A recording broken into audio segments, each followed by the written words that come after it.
सुबह का समय था। सूरज अपनी हल्की सुनहरी किरणों से आसमान को रोशन कर रहा था।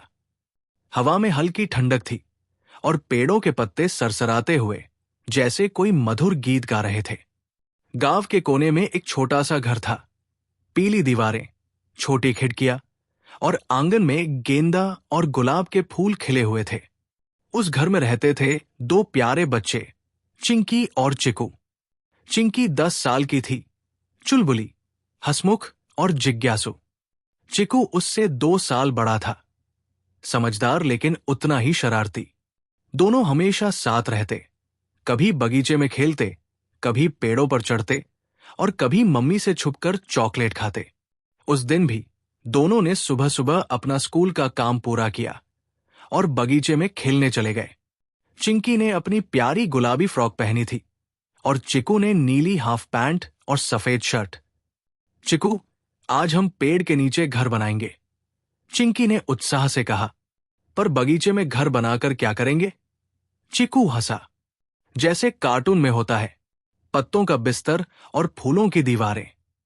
दोनों मिट्टी में हाथ डालकर मजे से खेल रहे थे कि तभी एक हल्की सी आवाज आई, चिक चिक, चिक चिक। चिंकी ने सिर उठाया। ये आवाज कहां से आई? शायद पेड़ से, चिकू ने कहा। जब दोनों ने ध्यान से देखा तो पेड़ के नीचे एक छोटा सा तोता पड़ा था। उसका एक पंख घायल था और वो दर्द से चिक चिक कर रहा था। अरे बेचारा, चिंकी दौड़कर उसके पास पहुंची। तेरे पंख में चोट लगी है, उसने प्यार से कहा। चिकू ने तुरंत एक छोटी टोकरी उठाई। चल, इसे घर ले चलते हैं, हम इसकी मदद करेंगे। दोनों ने तोते को टोकरी में रखा और ध्यान से घर की ओर भागे। मम्मी रसोई में थी। उन्होंने बच्चों को देखा तो चौंक गई। अरे, ये क्या लेकर आए हो?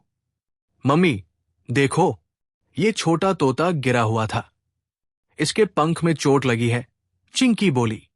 मम्मी ने उसे देखा और कहा, शायद किसी ने इसे पत्थर मारा होगा या ये पेड़ से गिर गया होगा।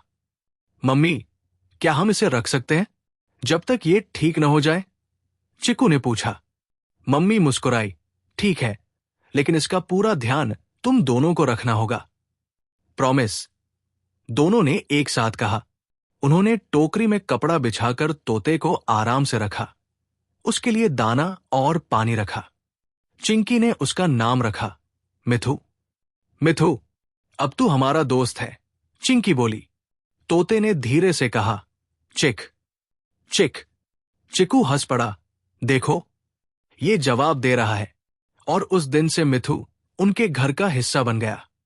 अगले कुछ दिन दोनों ने मिथु का खूब ख्याल रखा। सुबह उठते ही चिंकी गुड मॉर्निंग मिथु कहती और मिथु अपनी प्यारी आवाज में बोलता, गुड गुड। चिकू उसके लिए दाना लाता और कभी कभी बिस्किट का टुकड़ा भी देता। धीरे धीरे मिथु ठीक होने लगा। उसका पंख अब मजबूत दिखने लगा। एक दिन चिंकी ने हाथ बढ़ाया और मिथु उसके कंधे पर आ बैठा। देखो, ये मुझसे दोस्ती कर रहा है, उसने खुशी से कहा। अब ये हम दोनों का दोस्त है, चिकू बोला। अब मिथु हर समय उनके साथ रहता। होमवर्क के समय टेबल पर, खाने के वक्त पास में और रात को अपनी टोकरी में। जब भी चिंकी उदास होकर कहती, मम्मी ने डांटा, मिथु हंसता हुआ बोलता, हाँ हाँ, और सब मुस्कुरा देते। हर रात जब सब सो जाते, मिथु खिड़की के पास जाकर आसमान की ओर देखता। चांदनी उसकी हरी पंखों पर चमकती थी। वो अपने पंख हिलाता, फिर चुप हो जाता, जैसे कुछ सोच रहा हो। एक रात चिंकी ने उसे देखा और पूछा, मिथु, तू उड़ना चाहता है ना? मिथु ने अपनी छोटी चोंच से उसके हाथ को छुआ, जैसे कह रहा हो, हाँ। चिंकी का दिल भर आया। वो मिथु से बहुत प्यार करती थी, पर अब उसे समझ आ रहा था कि मिथु का दिल खुले आसमान में है, अपने जैसे और तोतों के बीच। अगले दिन चिंकी और चिकू ने तय किया कि वे मिथु को उड़ना सिखाएंगे। चिकू ने बगीचे में एक जगह साफ की और चिंकी ने वहां मुलायम मिट्टी बिछाई। मिथु, यही तो उड़ने की प्रैक्टिस करेगा, पहले दिन मिथु सिर्फ 1 फुट ऊपर उड़ा और फिर नीचे आ गया। चिंकी ने तालियां बजाई। वाह मिथु, बहुत बढ़िया। चिकू ने कहा, थोड़ा और ऊपर, तू कर सकता है। दिन बीतते गए। 1 हफ्ते में मिथु 2-3 फुट तक उड़ने लगा। हर बार जब वो उड़ता, चिंकी के चेहरे पर गर्व की मुस्कान होती। एक शाम जब सूरज डूब रहा था, आसमान नारंगी और लाल रंग में रंगा था। मिथु ने धीरे से कहा, चिकू। चिंकी दोनों हैरान रह गए। देखो, इसने हमारा नाम लिया। मिथु ने फिर कहा, चिंकी। उड़ना, उड़ना। चिंकी की आंखों में आंसू आ गए। मिथु, तू उड़ना चाहता है ना? मिथु ने जोर से अपने पंख फैलाए और आसमान की ओर देखा। अगली सुबह हवा में एक नई मिठास थी। चिड़िया चहचहा रही थी। सूरज की किरणें खिड़की से झांक रही थी।